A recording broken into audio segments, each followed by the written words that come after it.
I know it may not look like it, but this is a whole turkey we're going to make Thanksgiving turkey that's not boring and flavorless. This is Chris Cookin' Nashville style turkey.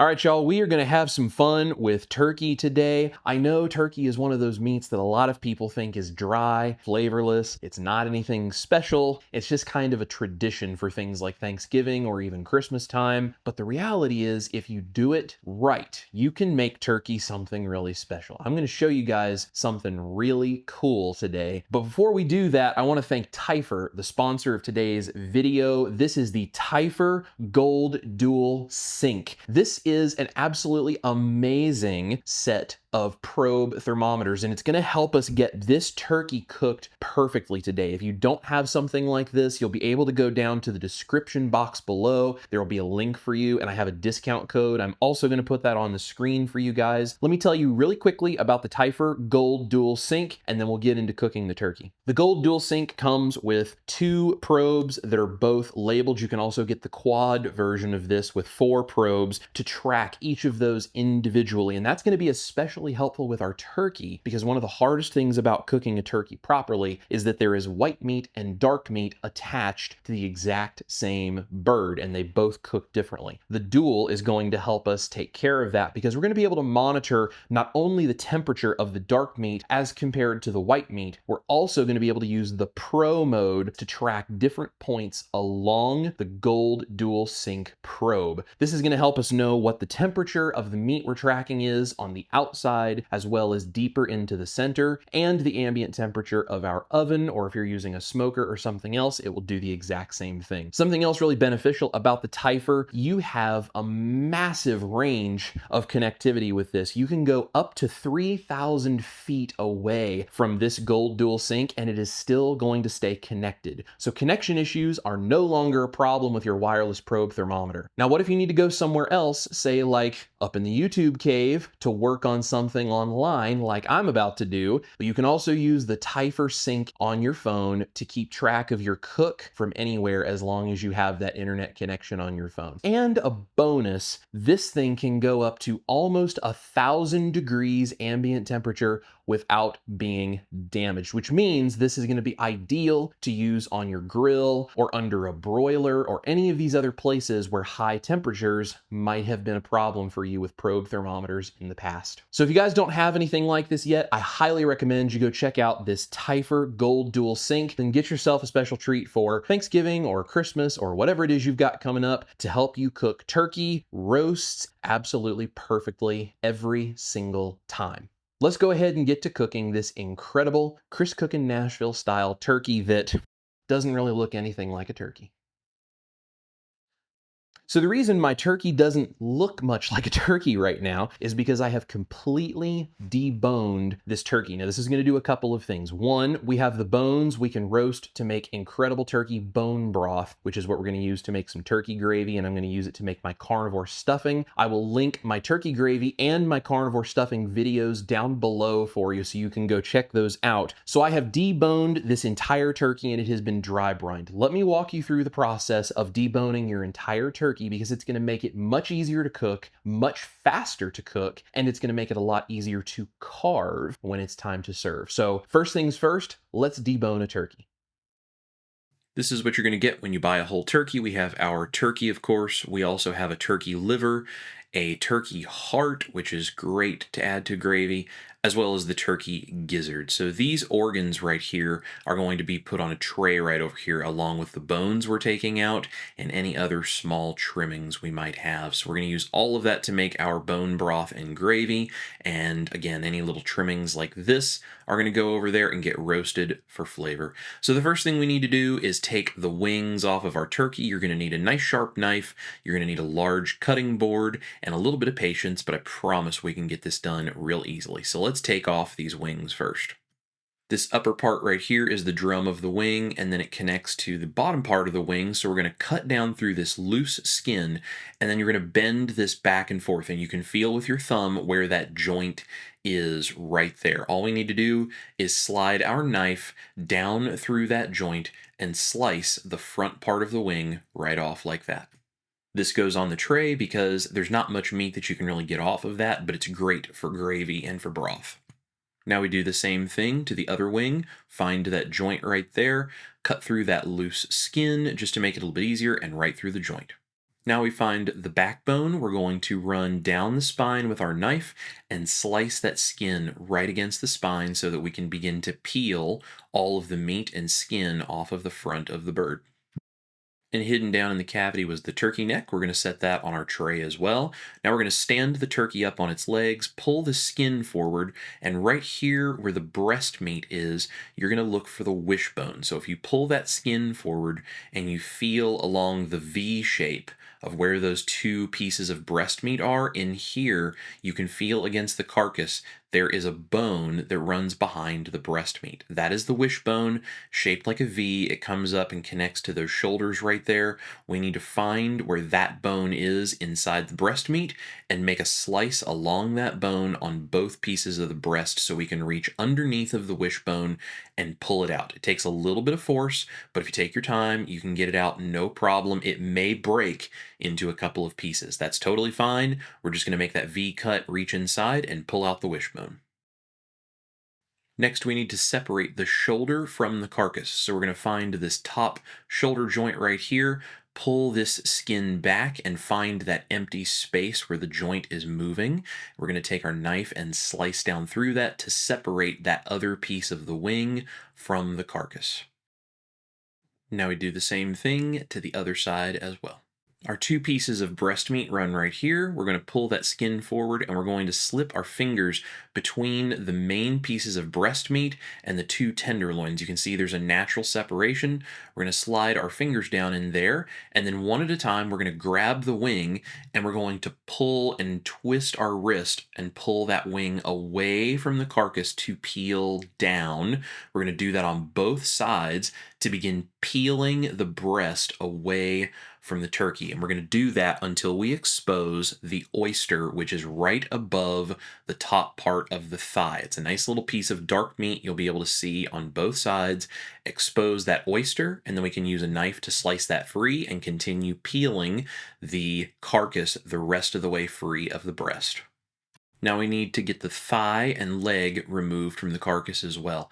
So we're going to grab under the leg right here. We're going to move that up towards the top of the turkey. So bend the leg upwards and then rotate out and pop that thigh joint free. And you'll see the little ball socket right there. We can just cut through that connective tissue and that leg and thigh will come free of the carcass. We're going to do that to both sides, and you can see that thigh ball joint right there. Do that to both sides and we'll be able to peel the rest of the carcass free. So just grab the main part of the carcass, put your hand underneath of the leg, come up towards the top of the turkey, and we're going to pop out that ball joint right there. You just rotate out, it pops free, cut any of those connective tissues that are still holding that together, and then you can peel the rest of the carcass free of the meat with the legs and the breast. And if there are any pieces of cartilage like this that still come away from the breast, you can take a knife and gradually slice that away just to make sure nobody gets that with their Thanksgiving dinner. Now all we have left is to remove the wings as well as the thighs and leg bones. So we're going to start with the wings.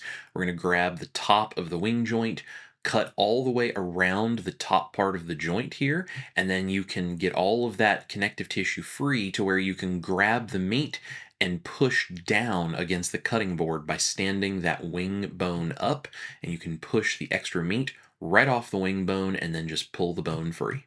This will leave that small amount of wing meat, which you can just turn back right side out, and then we're going to do the same thing to the other side. Now we're going to do almost the same thing to the thigh. We're going to cut around the top of this thigh bone, but instead of pushing with our fingers, we're going to use the side of our blade at a 90-degree angle and very carefully scrape down the bone. This is called Frenching a bone. It's going to get all of that meat to come free of the bone. Be careful not to cut yourself. Do this slowly. Take your time. Make sure you have a nice sharp knife, but be very careful doing this. Scrape all the way down to the joint between the thigh bone and the leg bone.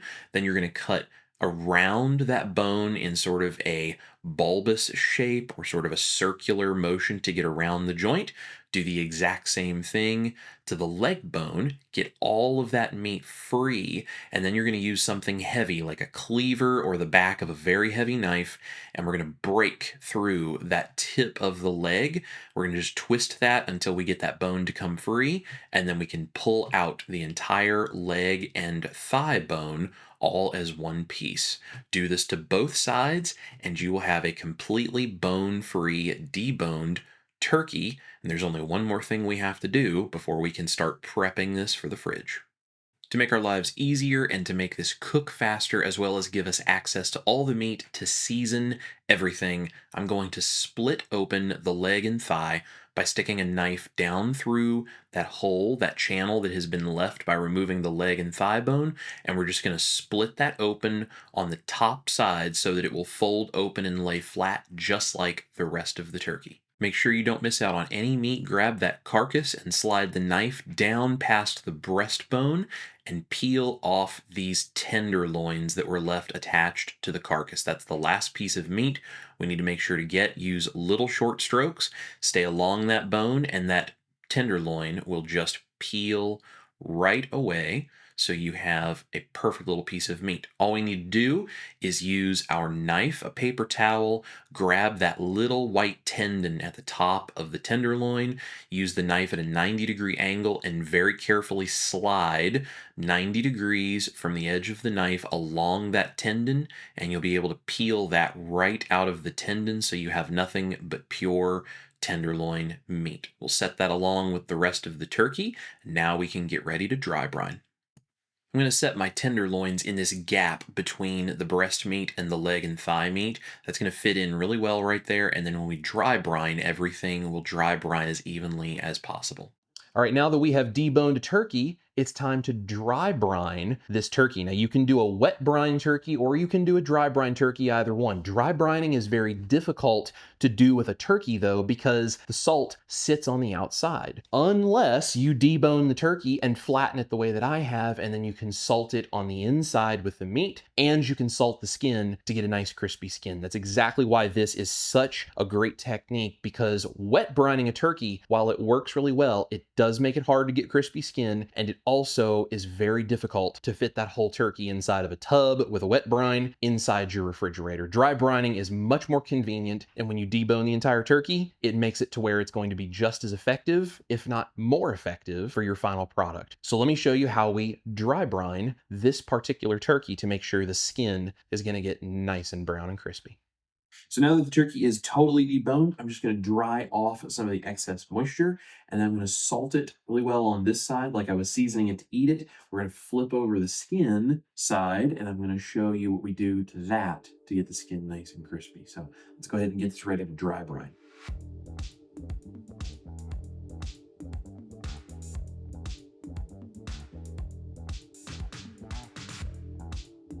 So I'm going to set our turkey tenderloins over here on the rack first, and then I'll put the turkey right on top of them. I'm not too worried if these don't get dried out all the way through. That's fine. I'm really more concerned about the rest of the meat brining as well as us getting the skin dry. So I have those set over there. I'm going to go ahead and grab the turkey, flip it over skin side up on my refrigerator rack here.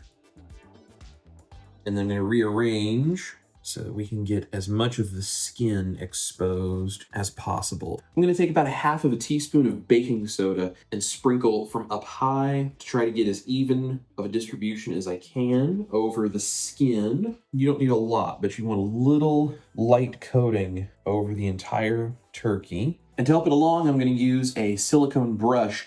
I'm going to brush that back and forth, just make sure there's no clumps of baking soda. And then we're going to salt this side of the turkey the same as we did the other side. Although you won't need as much salt because the skin won't absorb nearly as much as it sits in dry brines.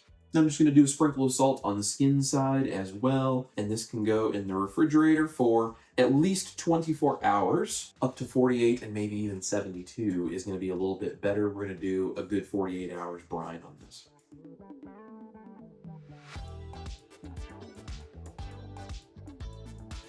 All right, so there is our dry brine turkey. This has been sitting in the refrigerator for a couple of days, and the skin is tacky, it is dry, and you saw the baking soda that I brushed on there. That is going to aid us in browning the skin and getting it nice and crispy on the outside. So let me go ahead, flip this off of the rack onto a nice size cutting board, and we're gonna make our turkey.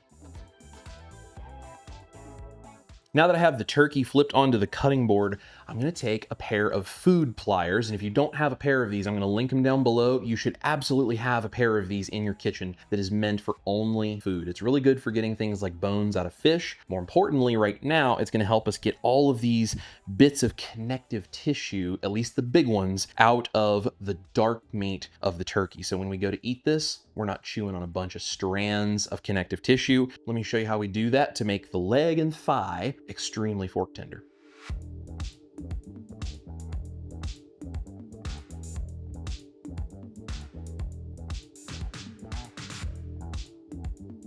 So I've got this squeezed in the pliers. I'm gonna squeeze with my fingers as well so that the meat slides through my fingers, and it allows me to pull that connective tissue right out of the meat without pulling any large pieces of meat off. If you find one of these large ones that's tough to get out, there's a couple of things you can do. The first thing we're gonna do is we're gonna slide the tendon between the tines of a fork. And then the other thing I'm gonna do is grab it here at the tip, and this is why some needle nose style food pliers will help. I'm gonna roll that around on top of itself. So roll it onto itself just like that, squeeze, and then pull with the tines of the fork, and that will slide that meat right off. So if you're struggling to get one out, that's a great way to do it.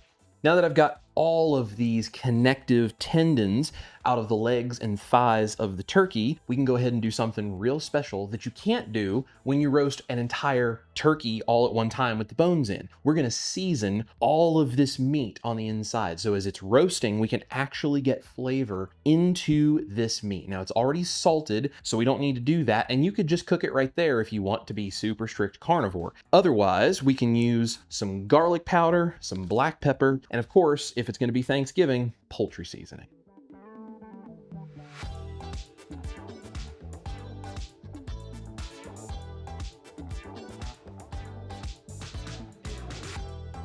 So now that I have everything seasoned, these are the tenderloins from the breast. I'm gonna set these right here across the top of the white meat of the breast. There's extra skin. I'm gonna place these kind of curled around the top of the breast. So we have all of our white meat up here, and we have all of our dark meat down here. Now, if you want to do that different cooking temperature thing, you could trim the dark meat off and you could do this separately. But the nice thing is dry brining actually adds not only salinity into the meat, which makes it taste better, but it also actually modifies the protein structure slightly, and it's gonna hold on to moisture better as it cooks. So it's gonna give us a little bit of a flexibility in temperature on the white meat. So I'm just gonna keep this all together. We're gonna roast it all as one. Now I need to get a baking sheet with a rack so we can get this ready for the oven. First thing I'm gonna do is add about 1/2 cup of water into the base of this baking sheet, just so that any of the drippings that come down from the turkey don't burn against that cookie sheet.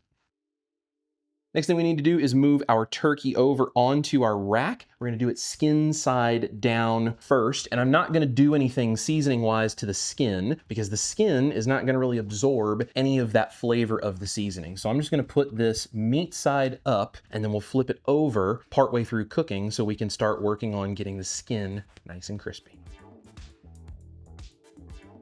All right, now the Typhur Gold Dual Sink is going to come in handy. We're gonna take one probe and I'm gonna stick it here in the breast meat. And I want this to be fully inserted up past the line, kind of right here in the center of the thickest part of the breast meat. And then we're gonna take probe number 2. I'm gonna insert the probe into the dark meat section of the leg or the thigh so we can track it as well.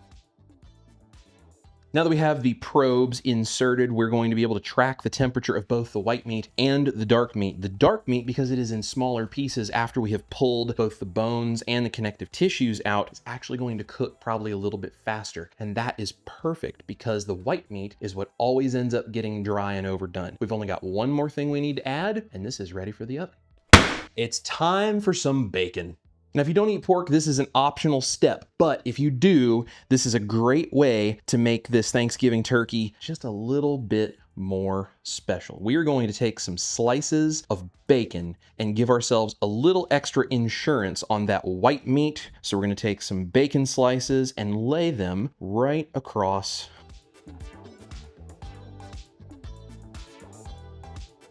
This is gonna go in a 350-degree Fahrenheit oven, and we'll see how long it takes. We're gonna watch that with the Typhur Gold Dual Sync so that we can keep track of it. We want it to get it to about 160 degrees. 165 is where we want this to go, but carryover cooking will take this all the way to 165, and then I'm gonna show you guys how we finish it.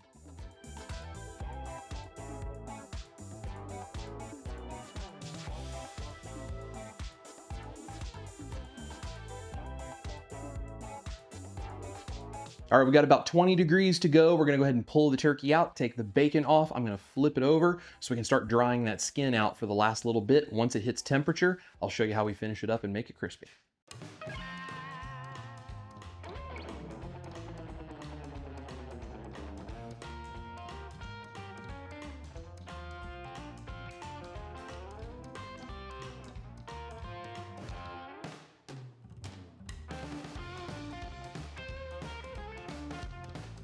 So I'm gonna take the bacon that comes off of the turkey breast. You can chop it up and you can use it as part of your gravy. You can chop it up, fry it crispy, and use it on top of something else. You can fry it a little bit more and eat it just as it is, whatever you wanna do, but it's done its job of creating that insulation and adding some extra fat cooking down on top of that turkey breast. The turkey is gonna be done real soon, so we're gonna chop up this bacon and I'm gonna add it into our gravy.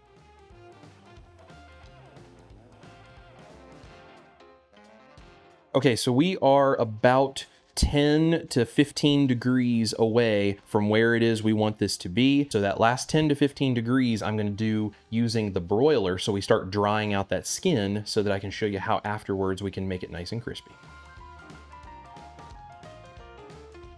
The white meat has reached 160, it's actually at 162. I'm gonna go ahead and pull the turkey out. We're gonna tent it with aluminum foil and we're gonna let it rest 10 minutes before we finish it up. And while we're doing that, we'll make our gravy.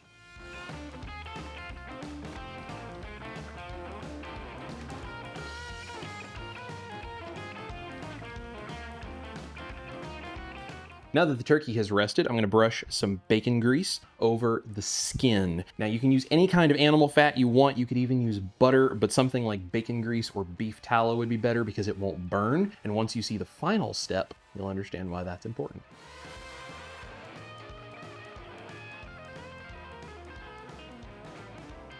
To finish our turkey, we're gonna do it in 2 stages. Number 1 is gonna go under the broiler, and it's a requirement for you to finish up your turkey. Number 2 is something a little special, and it's optional. Man, is it good. Let's go ahead and throw our turkey under the broiler, and let's start to crisp up the skin. After 3 to 5 minutes under the broiler, the skin is starting to crisp up. We're gonna go ahead and pull it out, and I'll show you the optional but ideal step number 2.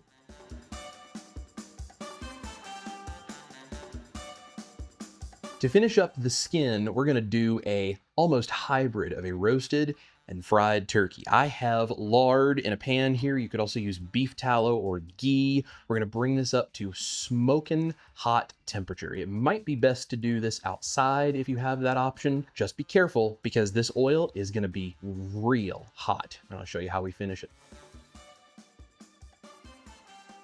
You're gonna want a nice heavy bottom stainless steel or cast iron pan because this oil is about 500 degrees and you need to be very careful. I suggest using one that has a pour spout because we're gonna fry the skin of our turkey.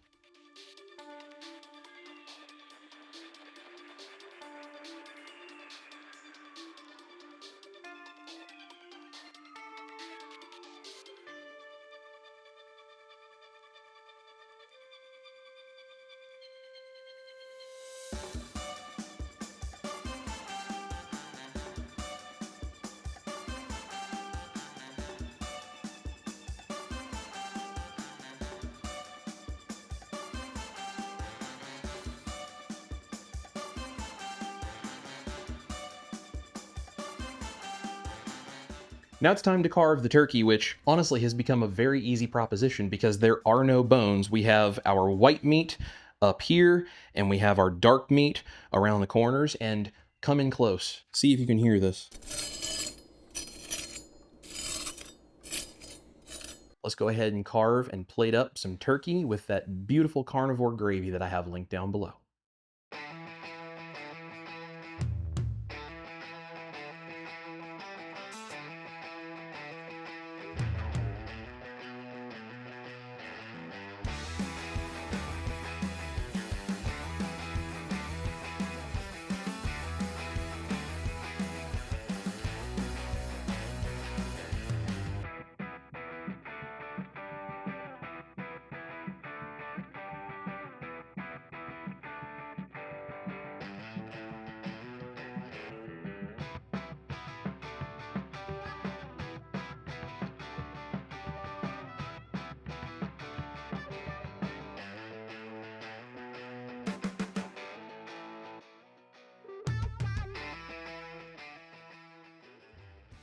And that is how we do a Chris Cooking Nashville style Thanksgiving turkey. Have you ever seen a turkey like this? No, I have not. Yeah, totally different, but it's gonna be great. You do the work on the front end to take the bones out so that the work on the back end, when you would be carving and trying to serve and eat your turkey, is much easier. I'm gonna have Miss Ash try this, and she's gonna try it dry first with no gravy, and then she can add the gravy and tell you what she thinks. Start with the dark meat maybe, because the white meat is what everybody thinks is dry. I usually prefer the dark meat because of that reason. So,